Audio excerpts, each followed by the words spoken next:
And welcome back. In the previous video, we did a manual authorization of a new FortiSwitch over the FortiLink interface. In this video, we're going to automate that process by just telling the FortiGate, hey, listen, you see new FortiSwitches that you discover, just automatically authorize them on the spot. So to do that, I'm going to do a couple things. Number one is I'm going to go ahead and set the previous switch to its factory defaults. So I'm going to go ahead and open up a console port here. This is a computer I'm remotely connected to that is connected to the console port on switch number one. So we'll go ahead and log in. And it's giving me a warning saying, whoa, we're under FortiLink remote control, which means we're a managed switch. So I'm going to do this. I'm going to do an execute factory reset and say yes, and that'll take a moment.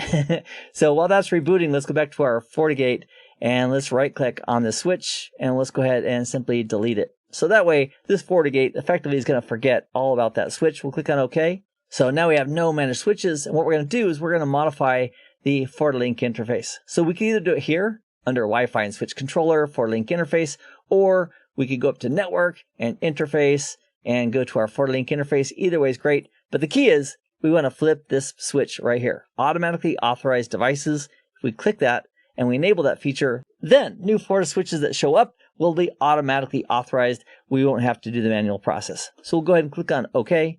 And at the moment, I see my links are still red. That's good. That means the switch is still booting. I want to make sure I authorized or did the automatic authorization on that FortiLink interface before the switch came back up. So now if we go back over here to Wi-Fi and switch controller, and we go down here to manage FortiSwitches. So once again, what we'll do is we'll pause the video right here and give that a chance to be identified, authorized. It'll have to reboot itself, the switch will, and then eventually it'll show up right here. So now that the switch has been identified over the FortiLink interface, it automatically was authorized because of our setting on the FortiLink interface. And now it's in the process of rebooting itself.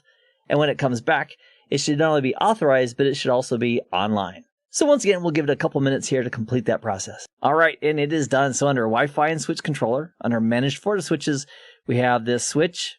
And it no longer has the friendly name that we gave it. That's because the configuration in standalone mode has been completely wiped out. It's now under the management of this FortiGate. So it is currently online. And if we scroll to the right, here's the IP address that it was assigned via DHCP. We can also verify that. If I go into the dashboard, down to network, and here's our DHCP widget.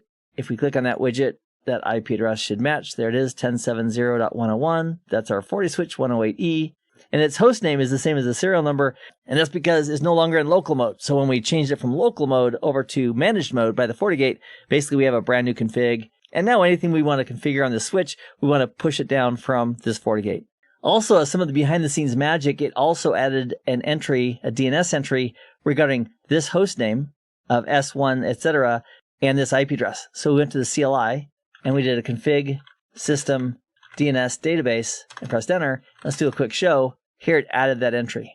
We can also see that in the GUI by going to the network section and it's not visible. Let's fix that. So let's go down to system and down to feature visibility. And let's specify under additional features here that we want to see the DNS database.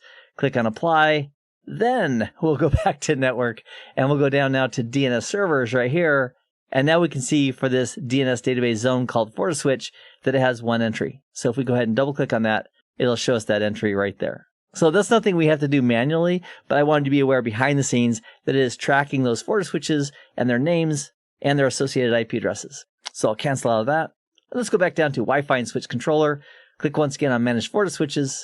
So now we have this managed switch that's being managed by this FortiGate. In the next video, I'd like to share with you several options of looking at the details regarding any of our managed switches. So I'll see you in the next video for exactly that. Until then, I hope this has been informative, and I'd like to thank you for viewing.